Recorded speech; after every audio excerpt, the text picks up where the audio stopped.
what can we do? Well, the 2000 court case made it very clear that the FDA has the authority to regulate electronic cigarettes as a tobacco product.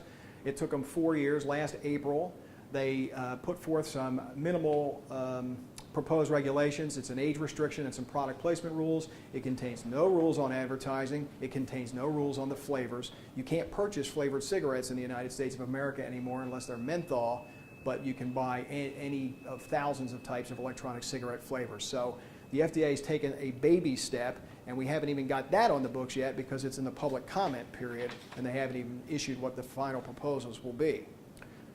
It was the industry's request to be a tobacco product, and so we should treat them like a tobacco product, and we need to get started in a hurry.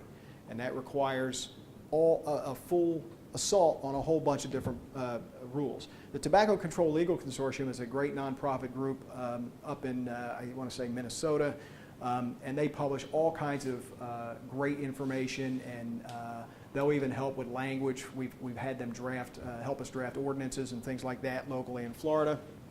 They basically think that you should regulate e-cigarettes in the following ways. They think they should be included in existing clean air laws. If you treat tobacco a certain way in your state, you should treat electronic cigarettes exactly the same way.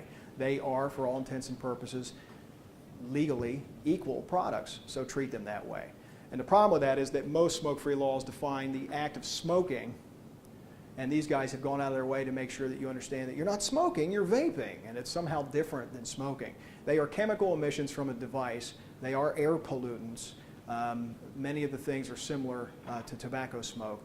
And so trying to change the language in the clean air laws to reflect that would be very, very helpful. Local and state governments have the right to do that. Local governments have done that. Delray Beach decided they were going to make it the same, and so everywhere that traditional tobacco products are restricted or banned, electronic cigarettes are restricted or banned. Boca Raton decided not to take that step yet. Coconut Creek did. So communities are starting to do this to clear the air for everybody in the community. They should not be available to minors.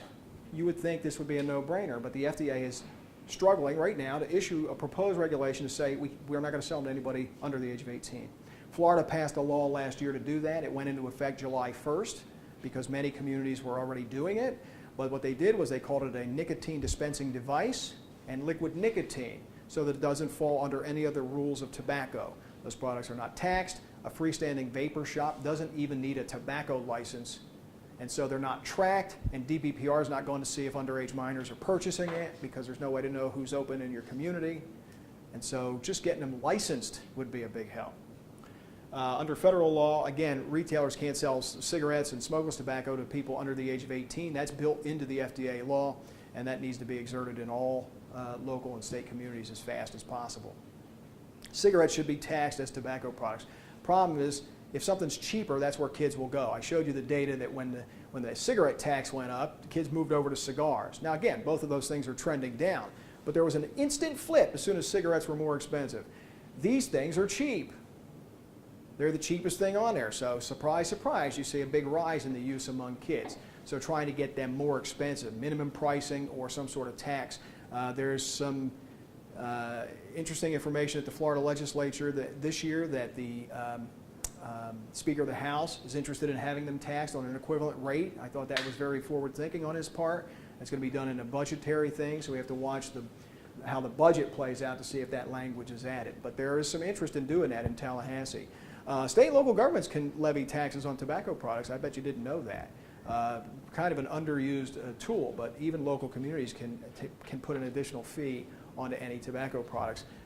So we'll see what the state does. Maybe some local communities should try that and see how that goes. Some states have addressed this issue by clarifying the definition of tobacco products to include electronic cigarettes. That's what we tried to have Florida do last year because the age restriction would already be in play, but so would all the other rules. And of course, the electronic cigarette industry and the tobacco industry in a lot of ways fought that. And then lastly, free samples of electronic cigarettes should not be available. You would think this is a no-brainer. Do you know that people, marketing guys, stand out in front of convenience stores and have kids try it, and they say things like, these don't have any nicotine in them? Well, that may or may not be true because we don't really know what's in them. And they give them to the kids to try. Again, drug dealers do the same thing. Here, have this little hit of LSD, see what you think. Have this little hit of heroin, see what you think. Because the minute they're addicted, then they start to pay. It's the same deceitful practice that any drug pusher uses. And these guys are handing these samples out in front of your convenience stores.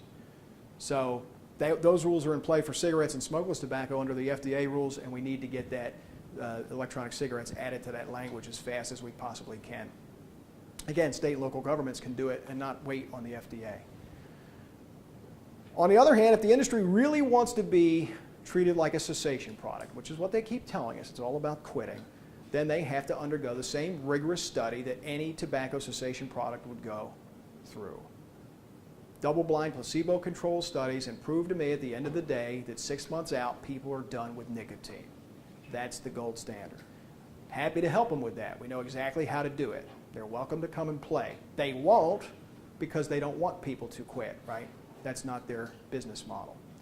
They will not submit themselves to that type of testing. We know that. They already fought it in court to be declared a tobacco product. So that's all I have for today. Does anybody have any questions?